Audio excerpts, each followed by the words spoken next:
사람들과의 관계, 자연과의 관계, 이런 관계적인 존재들입니다. 인간은요.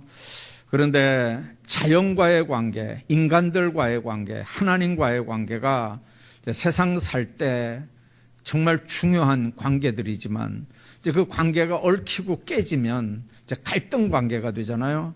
근데 그 기본이 뭐냐면 인간관계도 그렇고 자연과의 관계도 그렇습니다. 하나님과의 관계가 기본입니다. 창세기를 여러분들 보십시오. 아담 하와가 범죄했습니다. 하나님과의 관계가 깨진 거죠. 그러니까 무슨 관계가 또 깨지고 갈등 관계가 됩니까? 땅이 저주를 받게 되고 땅과 자연과 인간의 관계가 깨집니다.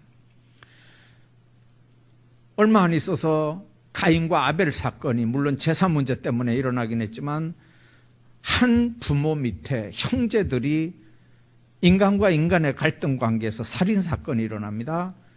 원인이 뭡니까? 부사랑 관계가 원인인 것 같죠? 아니요. 하나님과 인간과의 관계가 문제입니다. 우리가 창세기 시작 부분 몇 절 말씀만으로도 인간은 관계적인 존재지만 근본적인 문제가 하나님하고 관계가 깨지면 인간관계가 깨지고 하나님하고 관계가 깨지면 자연과의 관계도 깨집니다. 근데 우리는 자연관계 이것만 신경 쓰잖아요. 요즘에 원전 없애는 것도 그렇고 무슨 자연 문제 때문에 인간들이 얼마나 신경을 씁니까? 자, 자연 문제를 신경 쓰면서 무슨 문제는 신경 안 씁니까? 하나님하고 관계 문제는 신경 안 써요. 예. 여러분들, 자연 문제가 왜 생기는 겁니까? 하나님하고 관계가 깨져서 생기는 산물이 자연과 인간의 관계 파괴예요. 그러면 자연 문제가 회복되려면 여러분들 쓰레기통 아무리 분리수거 아무리 잘하고 아무리 해도 근본적으로 하나님과 관계가 회복 안 되고 하나님과의 관계가 정상이 안 되면 자연과의 관계는 회복이 안 돼요. 인간관계 우리가 아무리 무슨 상담을 공부하고 관계 어쩌고 리더십 공부하고 무슨 예절 찾고 도덕 찾고 아무리 해도 인간관계의 근본 문제는 뭡니까? 하나님하고 관계예요. 이 문제가 똑바로 안 되면요, 부모 알기를 우습게 알죠. 교사 알기를 우습게 알아요. 교회에서도 어른들 알기를 우습게 알아요. 이게 왜 이런 문제들이 생깁니까? 하나님하고 관계가 깨지면, 절대 주권이라는 게 깨지면 절대 권위가 다 깨지는 거예요. 성경의 권위 깨지죠. 하나님과의 관계 깨지죠. 교회 안에서 질서 깨지죠. 어른들 관계 깨지죠. 다 깨지는 거예요. 그러니까 정말 중요한 건 하나님하고 인간과의 관계예요.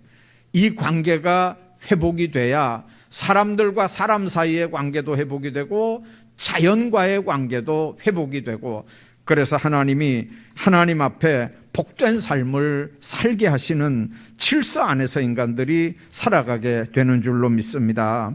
그런 일들, 그게 결국은 뭡니까? 인간이 하나님 쪽으로 고개를 돌려야 하나님이 인간 쪽으로 축복하시고, 얼마든지 하나님께서 그 얼굴을 어디로 돌리시느냐에 따라서 인간의 생사화복 문제가 결정이 된다고 하는 사실을 여러분들 기억하시기 바랍니다. 그 관계를 하나님은 아까 얘기한 것처럼 아담 때부터 보여줬지만 구체적으로 한 나라가 이루어지는 이스라엘 나라를 통해서 선민을 선택하셔서 아브라함을 선택하시고 그 후손들을 통해서 선민을 만드시면서 그 나라를 샘플로 이스라엘 백성이 하나님을 가까이 할 때는 복 주시고, 그 인간들이 하나님을 멀리하고 우상 숭배할 때는 버리시고 때리시고 옆에 회초리를 붙여서 강대한 나라를 붙여서 나라와 민족들이 어려운 일들을 당하고 고난 가운데 다시 하나님께로 돌아오게 하는 역사들, 여러분들 구약의 모든 역사는 사실은 그런 역사들입니다. 하나님 안에서 우리가 한번 생각하셔야 됩니다. 하나님의 백성이 하나님을 배반하고 떠나면 그들에게 고통을 주셨고, 그 고난 중에서 하나님을 기억하고 회개하고 돌아오면 때릴 땐 또 언제고 하나님이 또 받으시는 하나님이거든요. 그래서 하나님의 사랑, 하나님의 징계는 구약성경 전체에 마치 새끼줄처럼 이렇게 꼬여서 계속 흘러내려오는 거예요. 우리는 지금 이 코로나 때문에 어려운 일 많이 당합니다. 나라와 민족도 지금 안보 문제, 대선, 지방선거까지 이렇게 치러야 되는 큰 문제들이 이제 2022년도에 이렇게 대기하고 있습니다. 이런 어려움들을 극복하기 위해서 우리가 이 신명기 30장을 통해서 어떻게 하면 하나님 앞에 이 나라와 민족을 위해 기도하는 하나님의 백성들이 거머쥘 수 있는 열쇠가 뭔지를 오늘 하나님께 한번 본문을 통해서 한번 생각을 해야 합니다. 자, 하나님께서 우리에게 말씀하시는 핵심이 뭐냐면요, 핵심이 돌아오라는 거거든요. 돌아와라. 하나님 안으로 돌아와라. 그게 우리가 이제 10절까지 읽었잖아요. 그 11절 보면 내가 오늘 네게 명령하니 명령은 네게 어려운 것도 아니고 먼 것도 아니라 하늘에 있는 게 아니다. 네가 이르기를 누가 우리를 위해 하늘에 올라가서 그 명령을 우리에게 가지고 와서 우리에게 들려 행하게 하려 할 것이 아니다는 거죠. 바다 밖에 있는 것도 아니라는 거예요. 오직 그 말씀이 네게 매우 가까워서 내 입에 있으며 네 마음에 있은즉 내가 이를 행할 수 있느니라. 하나님의 말씀이 멀리 있는 거 아니라는 거예요. 무슨 하늘 높은 데 있는 것도 아니고 바다 끝에 있는 것도 아니고 하나님께서 우리 마음속에 하나님의 말씀이 주신 줄로 믿습니다. 얼마든지 성령께서 내 안에 계시는 성령 하나님께서 그 말씀을 깨닫게 하고 그 말씀을 순종하게 하고 그 말씀 따라서 살게 하기 때문에 복과 사망, 생명과 복, 사망과 화, 그게 우리 앞에 있다는 거예요. 그게 우리가 읽지 않은 15절에 있는 말씀이에요. 15절 우리 같이 한번 읽어볼까요? 시작. 보라, 내가 오늘 생명과 복과 사망과 화를 네 앞에 두었나니. 하나님께서 앞에 두었다는 거예요. 선택은 누가 하는 거예요? 네가 알아서 선택하라는 거예요. 말씀에 순종하는 삶을 살면 생명과 복을 네가 선택하는 게 되고, 하나님의 말씀, 명령 불순종하면서 멋대로 살면 사망과 화를 네가 선택하는 게 된다는 거거든요. 자, 그러면 30장 1절을 다시 봅니다. 아까 우리 읽은 말씀입니다. 1절 다시 한번 읽어봅니다. 시작. 내가 네게 진술한 모든 복과 저주가 네게 임함으로 네가 내 하나님 여호와로부터 쫓겨간 모든 나라 가운데서 이 일이 마음에서 기억이 나거든. 자, 마음에서 기억이 나거든. 어떤 마음에서 기억이 나는 겁니까? 여호와로부터 쫓겨간 모든 나라 가운데서 이 일이 마음에서 기억이 나거든. 사람은 누구나 기쁜 일을 당하든지 아니면 슬픈 일을 당하든지 어려운 일을 당하든지 어떤 문제를 당할 때 뭔가 생각하게 됩니다. 특히 예수 믿는 사람들은요, 집안에 뭔 일이 일어난다든지 개인에게 뭔 일이 일어난다든지 하면 제일 먼저 뭘 생각합니까? 하나님 생각하는 거예요. 왜 생각합니까? 내 삶의 모습과 하나님의 명령과 대치시킵니다. 아, 내가 이런 어려운 문제가 있는 건 혹시 하나님의 말씀 가운데 이런 부분들을 내가 불순종하며 살아서 이런 결과가 생기는 거 아닌가, 이렇게 생각하는 거예요. 여러분들, 이게 미신적인 신앙생활일까요? 아니에요. 그럴 수도 있잖아요. 만일 내 삶에 어떤 문제가 생길 때 하나님께서 하신 명령과 내가 하나님 앞에 행위 하나 불순종했다든지 하나님의 뜻대로 하나님의 뜻을 거역하며 살아서 이런 문제가 생기는 게 아닐까 얼마든지 생각할 수 있죠. 또 반대로입니다. 좋은 일이 생겼습니다. 정말 복된 일들이 생겼습니다. 그러면 하나님께서 나의 이런 부분을 기쁘게 여기시고 나의 이런 부분을 감사하게 받으신 거구나 생각하면서 그래서 하나님이 나를 이렇게 축복하시는가 보다. 그런 거 여러분들 계산 안 하시나요? 생각 안 하시나요? 여러분들 예수 믿는 사람들은요, 어떤 문제든지 그게 좋은 일이든 나쁜 일이든 이런 일들 때문에 하나님을 생각할 수 있다는 게 예수 믿는 사람들의 특징입니다. 그리고 생각하는 게 문제 해결의 실마리가 될 수도 있어요. 자, 예를 들면 누가복음 15장의 탕자 비유 여러분들 기억하시죠? 물론 비유예요. 자, 아버지 거역해서 멀쩡히 살아있는 아버지 보고 그랬어요. 내 분깃을 내놔라. 그 내 분깃을 내놓으라는 말은 내 상속, 어차피 아버지 죽을 거고 그럼 어차피 나한테 줄 상속이 있을 거 아니냐. 그거 달라는 거예요. 근데 여러분들 그 나라 법에 의하면 살아있는 아버지에게 상속 내놓으라고 하면 맞아 죽어요. 그 아들은요. 맞아 죽어요.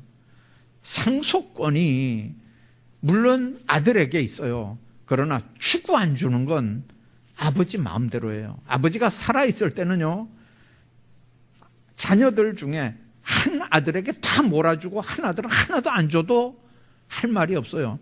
왜 그렇습니까? 아버지 재산이기 때문에 그래요. 지금도 대한민국 법은 딸이나 아들이나 똑같이 상속권이 있어요. 옛날에는 시집간 딸은 출가 외인이라고 그래서 상속권 없잖아요. 요즘에는 상속권 다 있어요. 그게 1:1:1이에요. 다. 아들도 한 몫, 시집간 딸도 한 몫, 다 1:1이에요.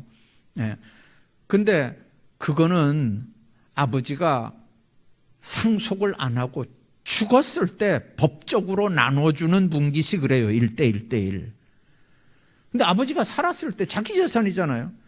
자기 재산이니까 예를 들어 아들한테 다 줘도 딸이 왜 내 몫은 없냐 이렇게 못해요.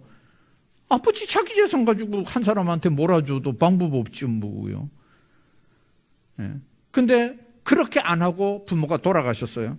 그러면 그 재산을 법적으로 상속할 때 나누는 게 이제 1:1:1이라 그 말이에요.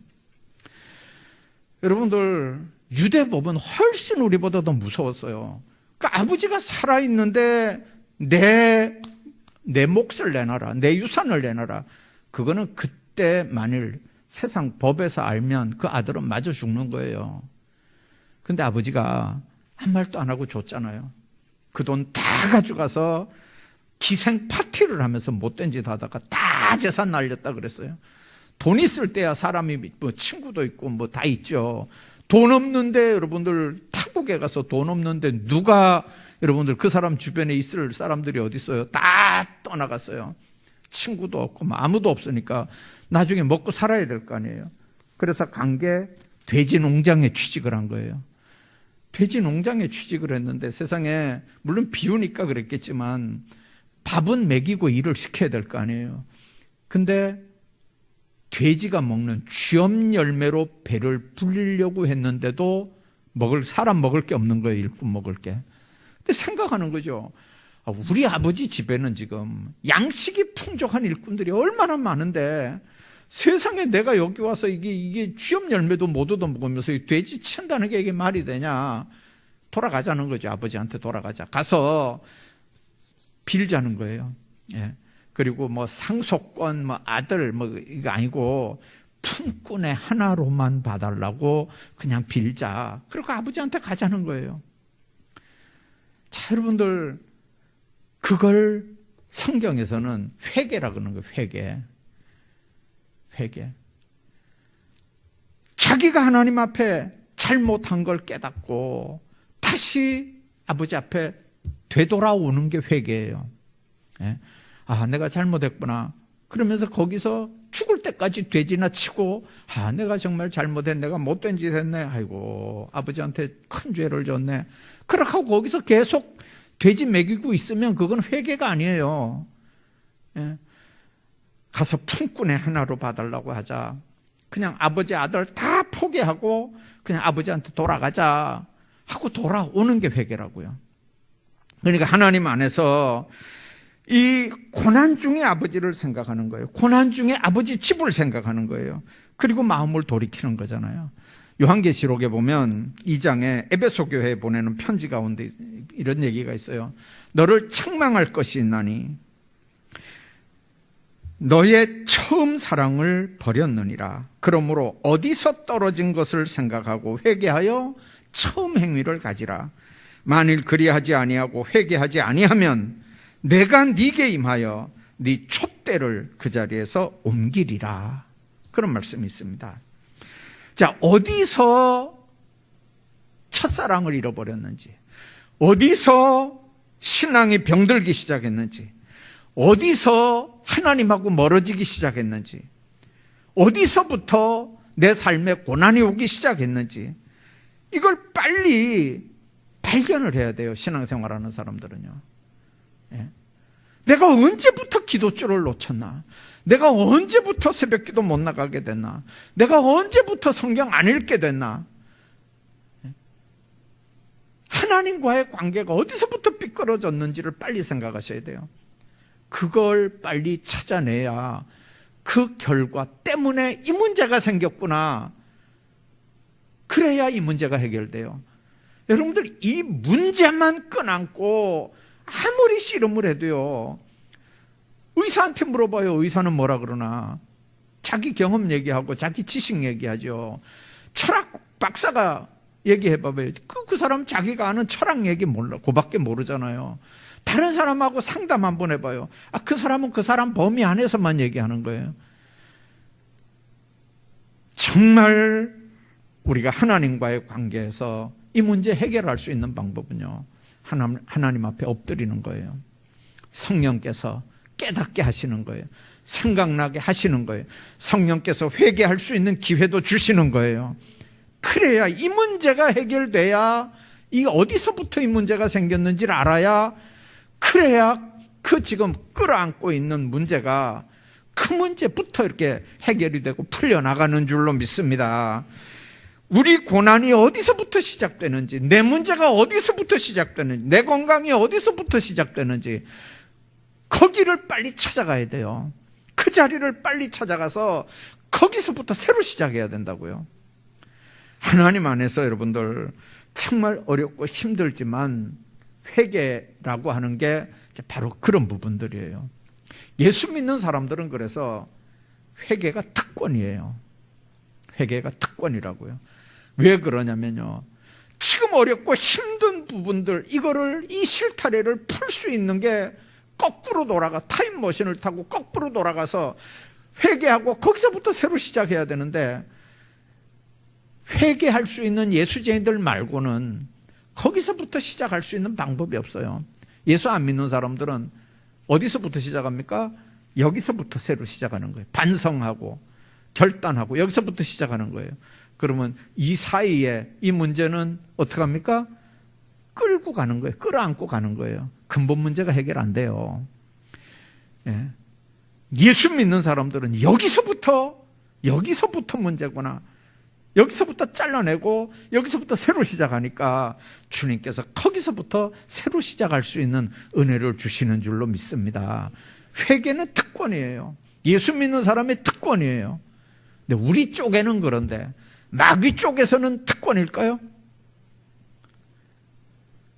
마귀 쪽에서 생각하면요, 예수쟁이들이 여기서부터 시작하는 게 좋은데 여기서부터 시작하면요, 이 사이의 걸 예수쟁이들은 안 가져가는 거예요. 마귀는 요게 미끼예요. 요게 예수쟁이들을 딱 낚을 수 있는 힘이에요. 그런데 예수쟁이들은 여기서부터 딱 끊어버리니까 이건 어떻게 하지 못하는 거예요, 예수쟁이들은. 그러니까 마귀가 볼 때는요, 그냥 회개하는 거 원하지 않아요. 기도하는 거 원하지 않아요. 그냥 대충 살아. 그냥 저 보니까 뭐 어느 목사도 그렇게 살던데, 뭐 어느 장로도 그렇게 살던데, 아이고야, 니는 집사밖에 안 되는데, 아이고 그냥 살아, 그냥 살아, 그냥 살아, 이렇게 하는 거예요. 그게 성령의 소리인 줄 착각하지 마십시오. 마귀가 미혹하는 소리예요. 그래서 정말 어디서부터 떨어진 걸 기억하고 회개해서 처음 행위를 가지라. 그리하지 아니하고 회개하지 않으면 내가 네게 임하여 촛대를 그 자리에서 옮기겠다. 촛대는 교회들을 상징하는 거고요. 촛대 사이에 거니시는 분은 성령 하나님이셔요.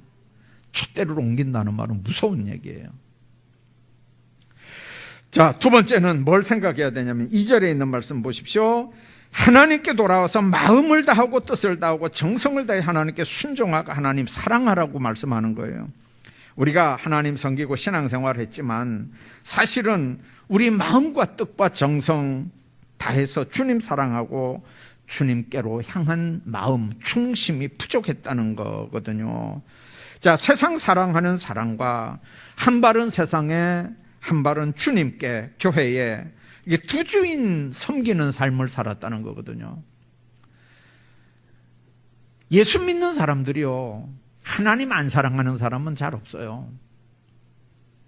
근데 문제는 뭐냐면 하나님 사랑, 하나님은 하나님만 사랑하라 그러는 거예요.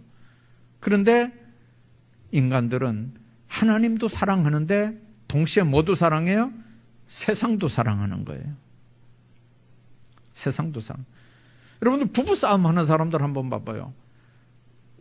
왜 부부싸움 하는 거예요? 여자들은 나만 쳐다보라 그러는 거잖아요. 나만 쳐다보라. 나만 쳐다보라 그러는 거잖아요. 근데 남편들이 눈 다른 데 돌리면 부부간에 뭐가 전쟁이 일어나요? 안 나요? 전쟁이 일어나죠. 남편도 마찬가지고 아내도 마찬가지예요. 나만 쳐다보라 그러는 거예요. 다른 데 눈 팔지 말라는 거잖아요. 그게 질투예요, 질투. 뭐 때문에 그 질투가 나옵니까? 사랑하기 때문에 질투가 나오는 거예요. 주님이 우리 인간들을 사랑하는 사랑을 그런 질투에다가 표현을 했다고요. 인간을 얼마나 사랑하는지 질투하는 마음으로, 시기하는 마음으로 우리를 사랑한다는 거예요. 나만 보라는 거예요. 세상 바라보지 말고, 우상 숭배하지 말고. 나보다 더 사랑하는 건 다 뭐라고요? 우상이라는 거예요. 근데 우리 예수쟁이들은 뭐예요? 맞아요. 하나님 섬길게요. 하나님 잘 섬길게요. 그러면서 동시에 또 뭘 섬겨요? 하나님 말고 더 좋아하는 게 우리 속에 얼마나 많아요. 예, 얼마나 많아요. 하나님만큼은 안 한다고 해도 하나님 보실 때는요, 마음 뺏기는 거 원하지 않아요. 눈 돌아가는 거 원하지 않아요. 거기 시간 뺏기는 거 원하지 않는다니까요. 거기 돈 뺏기는 거 원하지 않는다고요. 거기 마음 뺏기는 거 원하지 않는다고요. 하나님은 나만 보라는 거예요. 나만 보라는 거. 너무 하시는 분 같잖아요. 아니요. 너무 하시는 게 아니고 너무 사랑해서 그래요. 너무 사랑해서. 주님은 주님 안에서 살면 너무 기뻐하시고 우리로 정말 복에 복을 더해 주시는데 우리는 그 사랑 가지고 안 되니까 자꾸 곁눈질 하는 거잖아요. 여러분들 호세아 성경 아시죠? 고멜 사건 아시잖아요. 구약 시대의 선지자는 처녀하고만 결혼해야 됐어요. 특히 제사장 될 사람들, 선지자 될 사람들은 남자를 알지 못하는 여자하고, 그러니까 처녀한테만 결혼을 해야 돼요. 그게 레위기 신명기의 법이에요. 자, 그런데 여러분들 호세아에게 하나님께서 뭐라고 하십니까? 고멜을 택해다가 아내를 삼으라는 거죠. 고멜이 보통 여자가 아니잖아요. 세상에 그런 여자를 데려다가 아내를 삼으라는 거예요. 그 하나님의 명령인데 어떻게 해요? 그래가지고 우리말로 표현하면 겉보리 서말 갖다 주고 그 여자를 창녀촌에서 데리고 오는 거예요. 창녀촌에서 여자를 데리고 고매를 데리고 왔어요. 자, 그런데 수많은 남자들을 통해서 욕망을 채우던 이 여자가 한 남자하고 무슨 재간으로 살겠어요? 수많은 남자들을 통해서 만족을 얻던 이 고멜이 한 남자하고 무슨 재간으로 살겠냐고요. 그러니까 조금 살다가 뛰쳐나가는 거예요. 그러면 호세아가 얼마나 속이 시원하겠어요. 아니, 내 쫓은 것도 아니에요. 지발로 찌가 나간 거예요. 여러분들 선지자 노릇하면서 그런 여자 데리고 산다고 얼마나 눈총도 많이 받았겠어요. 근데 지발로 걸어 나갔으니까 호세아가 얼마나 시원하겠어요. 근데 하나님 호세아한테 와서 뭐라 그랬죠? 가서 데리고 오라는 거예요. 어디 있는 것까지 다 알려줘요. 가서 또 겉보리 3마리 가져가가지고 값쳐주고 또 여자 데리고 오라는 거예요. 또 데려다 놨어요. 여러분들, 그 사건을 통해서 하나님 하시는 말씀이 뭔 말씀이에요? 이스라엘 백성들이 고멜 같다는 거예요. 고멜 같다는 거. 하나님만 섬기고 사랑하면 정말 사랑받고 복받고 정말 행복할 건데 자꾸 뛰쳐나가는 거예요. 자꾸 뛰쳐나가는 거예요.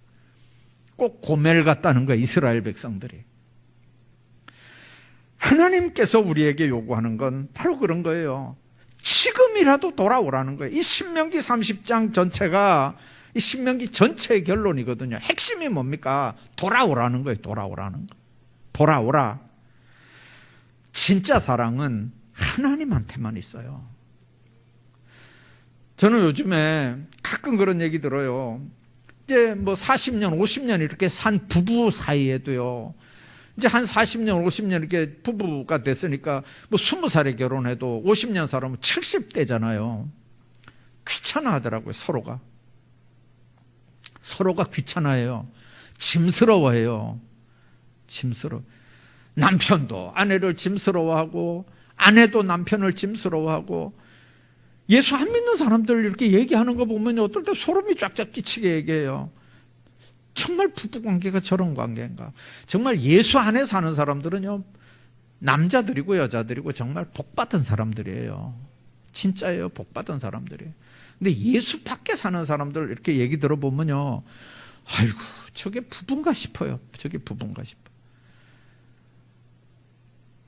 그런데 보면요, 지팔지 흔들고 살아요. 지팔지 흔들고 산다고요. 하나님 안에서 산다는 게 얼마나 복되고 복된지 몰라요. 오늘 11절 12절에 그런 말씀이 있습니다. 내가 오늘 네게 명령한 이 명령은 네게 어려운 것도 아니요 먼 것도 아니라는 거예요. 자, 어려운 것도 아니고 먼 것도 아닌데 못하는 이유가 뭐예요? 하늘에 있는 것도 아니다. 누가 하늘에 올라가서 이 명령을 우리에게 가지고 와서 행하라고 하겠냐? 못할 수 있잖아요. 그러니까 먼 데 있는 게 아니라는 거죠. 바다 밖에 있는 게 아니다. 바다 밖에 있는 걸 어떻게 가져와가지고 우리로 이 말씀 행하라고 하겠느냐? 못할 수 있잖아요. 아니라는 거예요. 그래서 그 말씀이 네게 매우 가까워서 내 입에 있으며 내 마음에 있다. 네가 이를 행할 수 있다, 그 말이에요. 마음만 먹으면 얼마든지 하나님과의 바른 관계만 회복하면 얼마든지 이 문제는 해결되는 문제인 줄로 믿습니다. 이스라엘 백성들 아는 대로 어린아이 때부터 쇠말을 애워야 됐어요. 뭐 이런 데도 말씀 붙여가지고 다니고요. 이런 데도 말씀 붙여가지고 다니고요. 막 이렇게 이제 옷 이렇게 두루마기 같이 이렇게 생긴 건데, 우리 같으면 뭐 고름이라 그럽니까? 동정이라 그럽니까? 이런 데도 말씀 이렇게 써가지고 이렇게 다니는 사람들이에요. 집을 들어갈 때도 문지방에 이렇게 문 설주에 말씀이 있고요. 나올 때도 그거 읽어야 되고, 들어갈 때도 또 써져 있어가지고 다 이렇게 문설주에 다 안팎 문설주에 다 있으니까 말씀 안에서 사는 사람들이에요. 그 말씀 애워야 밥을 먹었어요. 그 못 애우면 엄마들이 밥 안 줬어요. 그러니까 어렸을 때부터 말씀 암기하면서 살았다고요. 자, 문제는 하나님의 말씀이 그렇게 암기가 됐으면 그 말씀이 나를 다스려야 되잖아요. 말씀이 나를 다스려야 되잖아요. 말씀은 살았습니다. 말씀은 운동력이 있어요. 좌우의 날선 어떤 것보다 예리해요. 관절과 골수를 찔러 쪼개요. 그 말씀은 능력의 말씀이에요. 살리는 말씀이에요. 회복시키는 말씀이에요. 치료하는 말씀이에요. 그 말씀이 얼마든지 나를 하나님 앞에 세울 수 있는 줄로 믿습니다. 그런데 말씀을 암기는 하는데 그 말씀이 나를 다스리지는 못하는 거예요. 뭔 문제가 있는 거예요? 그 말씀에 순종하겠어요, 그러면? 지식은 지식대로 있는 거예요. 그 말씀이 날 다스리지 못한다는 말은 그 말씀에 내가 순종하는 삶을 살지 않는다는 거예요. 그러니까 말씀 따로 생활 따로예요. 여러분들 그렇게 되면 10년을 예수 믿어도 장독에 뚜껑 닫혀있는 상태에서 소낙비가 아무리 쏟아져도 그 속에 한 방울도 들어가지 못하는 거하고 똑같은 거예요. 하나님의 말씀을 기준으로 살아야 우리의 마음문도 열리고 우리 삶이 초심으로 돌아가서 정말 어린아이 같은 심정으로 하나님의 사랑 안에 살 때 하나님 앞에 역사가 일어나는 줄로 믿습니다. 예수 믿는 사람들은요, 그래서 지식으로 믿는 거 아니에요. 말씀이 살아 역사하는 가운데 나를 통한 하나님의 역사하심, 그 역사하심을 통해서 살아계신 하나님을 만나는 거예요. 체험하는 거예요. 여러분들 우리가 성경을 왜 봅니까? 바울이 만난 예수를 증거했잖아요. 바울 서신에서 계속 얘기하는 게 뭐냐면 자기가 만난 예수 얘기하는 거예요. 자기가 만난 예수가 복음서나 구약성경과 다른 얘기를 하는 게 아니에요. 자, 우리는 성경을 통해서 지금 믿음의 선배들이 만났던 예수 우리가 보고 듣는 거예요. 자, 그러면 그 말씀 아무리 여러분들이 암기를 한다 할지라도 지금 내가 예수님과 교통하지 않으면, 그 말씀들이 나를 다스리지 않으면, 내가 그 말씀에 순종하고 살지 않으면 아무 역사도 아무 능력도 안 나타날 거 아니에요. 성경 지식으로만 끝나면 나하고 주님하고 관계는 어떤 삶일까요? 어떤 의미가 있는 걸까요? 미션스쿨 출신들은요, 성경 시험 치면 100점씩 맞아요. 예. 미션스쿨 출신들 성경 시험 치면 100점 맞는다니까요. 저희 김천대학교에서 그 강의할 때 이렇게 보니까 이제 신약 구약도 제가 강의했었거든요. 근데 예수 안 믿는 학생들 이제 교양 과목에 이렇게 들어오면 뭐 200명, 300명 이렇게 이제 강의 듣고 시험 치를 때 보면요, 예수 믿는 사람은 오히려 한 95점 뭐 이렇게 맞는데 예수 안 믿고 공부 잘하는 애들은요 100점씩 맞아요. 100점씩. 예수 안 믿는 애들 강의 잘 듣고 필기 잘 해놨다가 시험 치면 100점씩 맞는다니까요. 그 제가 어떨 때 한번 100점 맞은 어떤 애 보고, 야, 김천에 살길래 어느 교회 나가냐 이러니까 저 교회 안 나가는데요? 이래요. 나는 100점 맞는다고 그러고 김천 산다 그래서 속으로 황금동 교회 가나 김천 제일교회 가나 이렇게 큰 교회 어디 가는 줄 알고 물어보니까요, 전 교회 안 다니는데요? 이래요.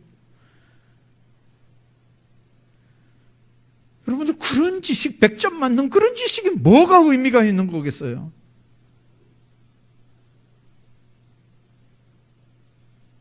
오늘 새벽 말씀이 그런 말씀이 있었죠. 주님 안에서 여러분들 정말 하나님의 말씀 안에서 사는 축복, 그 말씀이 우리를 다스리고 우리를 주관하는 하나님의 말씀들로 살아가는 역사들이 있기를 바랍니다. 뿐만 아니라 하나님께 돌아가야 모든 삶이 다 회복되는 거예요. 돌아가야 하나님하고 관계가 회복되고요. 이스라엘의 불행은 하나님 버리고 우상 숭배한 게 첫 번째 원인이었어요. 두 번째는 왕을 하나님보다 더 의지한 게 두 번째 문제였어요. 세 번째는 왕들이 하나님의 종으로 하나님의 백성들을 하나님의 뜻대로 다스리지 않은 게 문제였어요. 백성 전체가 왕부터 제사장까지 모든 백성들 전체가 우상 숭배했어요. 백성들이 뭘 알아요? 제사장들이 잘못 사니까 그래도 되는 줄 아는 거예요. 이게 무서운 거예요. 제가 여러분들 설교할 때 그러잖아요. 여러분들 목사 믿으면 안 돼요. 목사는 믿음의 대상이 아니라니까.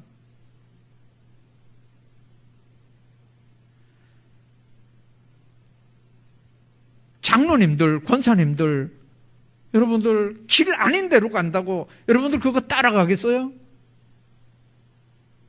믿음의 대상은 예수 그리스도밖에 없어요. 모든 백성들이, 모든 교회 안의 직분자들이 다 예수 믿는 사람들이에요. 목사 믿는 사람 아니라니까요. 예수 믿는 사람들이. 목사도 예수 믿는 사람이에요. 목사도 교인이에요. 근데 문제는 목사가 잘못 살으면 그렇게 살아도 되는 줄 알잖아요. 먼저 믿는 사람들이 그래서 무서운 거예요. 먼저 믿는 사람들이 잘못 살면 처음 나오는 사람들은 그 잘못 사는 모습, 그게 기준인 줄 알아요. 표준인 줄 알아요. 주님 안에서 여러분들, 이스라엘 백성들이 불행한 첫 번째 원인은 우상 숭배한 거예요. 뭐 왕부터 시작해서 제사장부터 모든 백성들이 다 우상 숭배한 거예요. 그리고 왕을 하나님보다 더 의지하고 더 섬기는 거예요. 그리고 하나님 앞에 하나님의 종으로 하나님의 백성들을 하나님 뜻대로 다스리지 않은 거예요. 잘못해도 잘못한다는 말 안 해요. 신앙생활 잘못하는데 잘못하지 않는다고 말하는 거 잘하는 걸까요? 법적인 용어로 직무유기예요. 그거는요. 제가 그 기도원에 갔을 때 참 회개 한번 세게 무섭게 한 때가 한 번 있어요. 막 싹군 목사라고 막 목사들을 향해서 막 뭐라 하는데 얼마나 기분 나쁜지 몰라요. 목사들을 향해서 회개하라고 막 이 싹군 목사들하고 막 욕을 하고 막 하는데 정내미가 뚝뚝 떨어져, 인간적으로요. 그러니까 마음문이, 그런 소리 들으면요, 마음문이 딱 다치잖아요. 막 기분 나쁘고 자존심 상하고 막.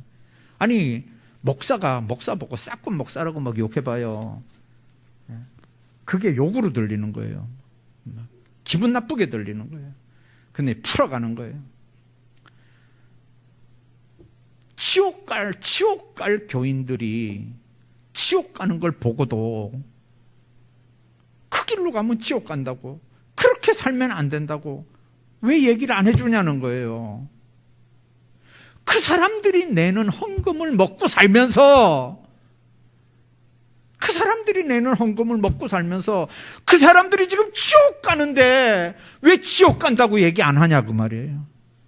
이 나쁜 놈들 막 야단을 치는데요, 그 소리 들으니까 정신이 번쩍 들더라고요.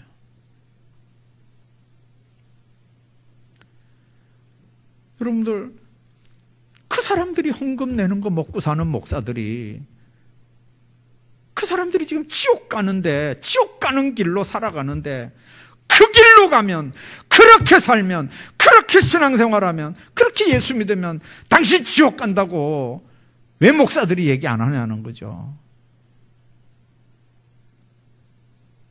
그 목사들이 그렇게 얘기했다고 하면 어떻게 되겠어요? 목사들이 그렇게 얘기하면 어떻게 되겠냐고요, 교인들이. 그걸 아멘하고 받아들일까요?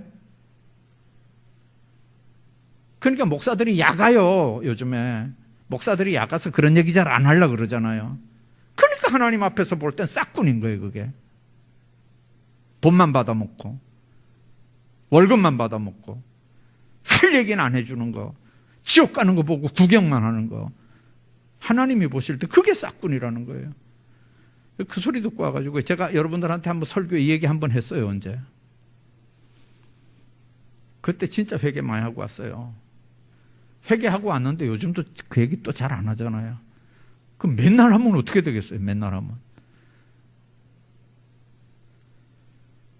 하나님 안에서 우리가 한번 생각해야 돼요. 돌아와야 회복이 돼요. 돌아와야 회복이 된다고요. 하나님과의 관계가 회복이 돼야 땅과의 관계도 회복되는 거예요. 소출이 안 나요. 소출이 안 나요. 하나님하고 관계가 회복되지 않으면 땅에 소출 안 난다 그랬어요. 하나님과의 관계가 회복이 안 되면 인간과의 관계 안 된다는 거예요. 하나님과의 관계가 회복이 돼야 하나님께 축복의 열쇠가 있는 줄로 믿습니다. 돌아와야 문제가 되는 거예요. 오늘도 이 말씀들 기억하면서 이게 멀리 있는 거 아니에요. 하늘 위에 있는 것도 아니고 바다 끝에 있는 것도 아니에요. 우리 마음속에 있어요. 성령 하나님께서 우리로 깨닫게 하는 거예요. 깨닫게 할 때 아멘 하고 순종하면 되는데 회개하면 어떻게 된다고요? 문제가 해결돼요. 하나님이 축복하셔요. 하나님 관계가 회복되고 하나님이 축복하셔요. 근데 그 꼴을 누가 못 봐요? 마귀는 그 꼴 못 봐요. 그러니까 마귀가 회개 못하게 하는 거예요.